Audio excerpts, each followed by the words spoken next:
नमस्कार साथियों। आज 10 March first shift RRB technician grade 3 का एग्जाम खत्म हुआ है। उसका पूरा रिव्यू देने वाले हैं। टोटल जितने भी क्वेश्चन हमसे उपलब्ध हुए हैं सारा मैं आपको बताने वाला हूं कि लेवल कैसा रहा ओवरऑल। और जाके आप थर्ड शिफ्ट में देंगे, सेकंड शिफ्ट वाला तो नहीं देख पाएंगे। अगर बाद में देखना है तो देख सकते हैं सेकंड शिफ्ट वाले। थर्ड शिफ्ट के लिए ज्यादा फायदा हो सकता है। आपको कुछ क्या भी रिविजन करना है कर लीजिएगा। टोटल एक स्टूडेंट थे, उन्होंने जो 83 अटेम्प्ट किया है। साइंस के क्वेश्चन में बता देता हूँ। पहले ओवरऑल साइंस का लेवल बात कर लेते हैं। साइंस का लेवल जो है वैसा ही आ रहा है जैसा कि आपका 6 मार्च को सभी शिफ्टों में हुआ था और 9 मार्च को सभी शिफ्टों में हुआ था। स्टेटमेंट वाइज क्वेश्चन जो आ ही रहे हैं। मैं पहले भी बोला था कि जो 2024 वाला टेक्नीशियन हुआ था उससे थोड़ा सा लेवल अप किया है साइंस का। पिछले बार कुछ भी नहीं था लेवल। तो जो चैप्टर से आ रहे हैं प्रश्न, जैसे कि आपका एक क्वेश्चन बताया गया था कि अस्थि के जोड़ को क्या बोलेंगे, तो ये आपका हो गया कनेक्टिव टिश्यू यानी संयोजी ऊतक से प्रश्न आपका ये हो गया। फिर आपका आया था जैव प्रक्रम से। जैव प्रक्रम में आपका वही हो गया जो आपका उत्सर्जन, परिवहन और श्वसन और पाचन, इसी सबसे आया है प्रश्न। एग्जैक्ट वो नहीं बता पाया। फिर एक क्वेश्चन पूछा गया है कि अजैव निम्न करणीय जो होते हैं, नॉन बायोडिग्रेडेबल, उनके मतलब उनका वृद्धि ज्यादा क्यों हो रहा है। तो उसमें स्टेटमेंट वाइज प्रश्न दिया गया था, तो ऑप्शन तो वो बोल सके नहीं। तो अगर आप जानते हैं अजैव निम्न करणीय के बारे में तो आप आसानी से बना सकते हैं, है ना। मैंने जो 1 घंटे का वीडियो डाला था यही सब टॉपिक मैंने उसमें कंप्लीट किया था, स्टेटमेंट वाइज वाला प्रश्न, ठीक है ना। और फिर एक क्वेश्चन पूछा गया था जनन से आपका क्या बोलते हैं, पूछा गया था भ्रूण का विकास कहाँ होता है। ये प्रश्न पूछा गया था ना। तो एक बार इसको खाली रीड कर लीजिएगा, जो भी आपका पीडीएफ होगा वो आप सिर्फ रीड कर लीजिए ताकि आपका रिवीजन हो जाए। क्योंकि टॉपिक रिपीट होते हैं, क्वेश्चन रिपीट ना हो लेकिन टॉपिक रिपीट शिफ्ट वाइज होते हैं, ठीक है। और फिर 4 न्यूमेरिकल पूछे गए, ठीक है ना। 4 न्यूमेरिकल में से मैं डाटा भी बता देता हूँ जैसा उन्होंने बोला है। गतिज ऊर्जा से एक पूछा गया कि सीधा इसमें जो मास का वैल्यू द्रव्यमान 12 दिया गया। वेलोसिटी जो है आपका 8 मीटर पर सेकंड दिया गया और इसमें काइनेटिक एनर्जी यानी गतिज ऊर्जा पूछा था, ठीक है। तो इजी है, आप बना सकते हैं जैसे। फिर एक आपका प्रतिरोध से सीरीज श्रेणी क्रम से पूछा था। फॉर्मूला आपको याद ही होगा। इसमें पूछा गया है कि 2 प्रतिरोध है 7 ओम और 15 ओम के, विभवांतर 10 दिया गया है। तो इसमें करंट का वैल्यू पूछा, आसानी से आप फॉर्मूला से निकाल सकते हैं, ठीक है ना। और 4 को जो फॉर्मूला होता है विद्युत शक्ति का उसको भी एक बार देख लीजिएगा, है ना। 1 घंटे वाला वीडियो हो आप जरूर देख लीजिएगा, बार बार बोलता हूँ उसको। एक आपका जो लेंस से न्यूमेरिकल पूछा गया है। इसमें आपका जो है एफ का मान यानी कि उत्तल लेंस से पूछा गया था ना। कोई भी लेंस पूछे फॉर्मूला तो वही होगा, ठीक है ना। बस डिपेंड करेगा प्लस माइनस पर उसका पावर में। उत्तल लेंस में जो आपका जो है इसमें दे दिया गया था कि फोकल लेंथ की लंबाई जो 80 सेंटीमीटर है, तो उसका पावर पूछा था। तो ये आप आसानी से बना सकते हैं, ठीक है। फिर एक स्थितिज ऊर्जा, स्थितिज ऊर्जा से प्रश्न आया था। इसमें आपका डायरेक्ट फॉर्मूला से डाटा वो नहीं बता पाए, लेकिन बताएं कि डायरेक्ट फॉर्मूला पुट करना था, आंसर आना था, है ना। तो डब्ल्यू बराबर एमजीएच उससे आया था फॉर्मूला। और एक डब्ल्यू बराबर एफएस कॉस थीटा से भी आया था, ठीक है ना। ऐसा उन्होंने बोला। तो न्यूमेरिकल 5 प्लस उन्होंने बोला। पहले तो 4 बोले, बाद में फिर बोलते हैं नहीं नहीं एक दो और आया था।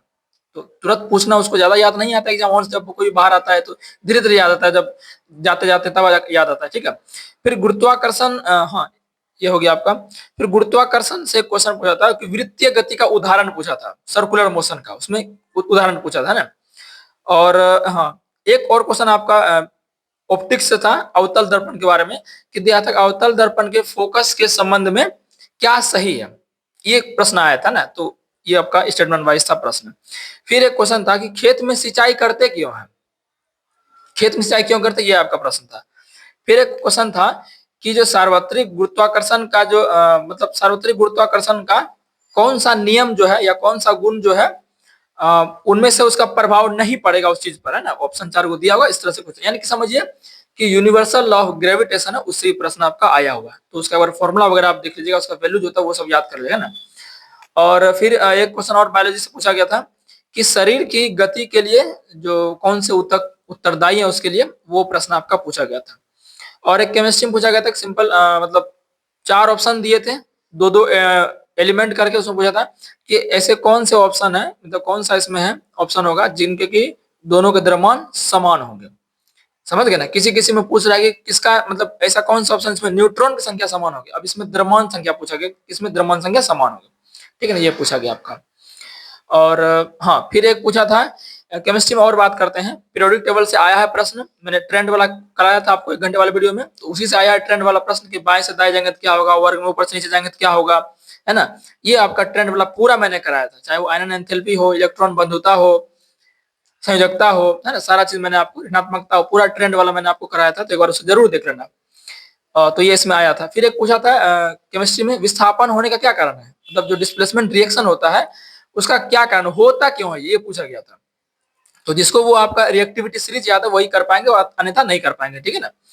और हाँ, ये इतना ही बस क्वेश्चन बताया गया उसके द्वारा जो मैं बता दिया। अब जीएस में बात कर लेते हैं थोड़ा सा। जीएस में जो पूछा गया था, एकल नागरिकता जो किस देश से अडॉप्ट किया गया, ठीक है ना। फिर उसके बाद संविधान संशोधन किस आर्टिकल में, सिंपल ये सब पूछा गया। फिर एक और पूछा गया, केशव चंद्र सेन जो थे, ये इन्होंने किस संगठन की स्थापना की थी या किस संस्था की स्थापना की थी।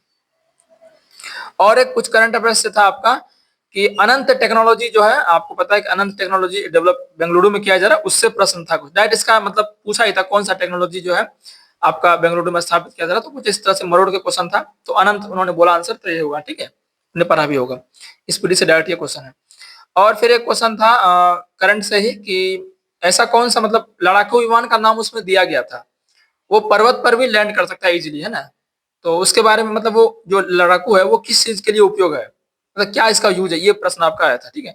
तो इतना क्वेश्चन जो था पूरा आपका ये साइंस और जनरल अवेयरनेस को मैंने बताया। अब थोड़ा इधर मैथ रीजनिंग का लेवल देख लेते हैं। मैथ का लेवल जो है इसमें जैसा उन्होंने बोला कि उसको एक क्वेश्चन कैलकुलेटेड लगा, बाकी उन्होंने सारे किए हैं। यानी कि अगर बात करो तो मैथ का लेवल ओवरऑल मॉडरेट है, इजी तो नहीं होता कोई भी, मॉडरेट है, ठीक है ना। रीजनिंग से हम जैसे चलता आ रहा है, तो यही आपका क्या था 10 मार्च फर्स्ट शिफ्ट का रिव्यू था, ठीक है ना।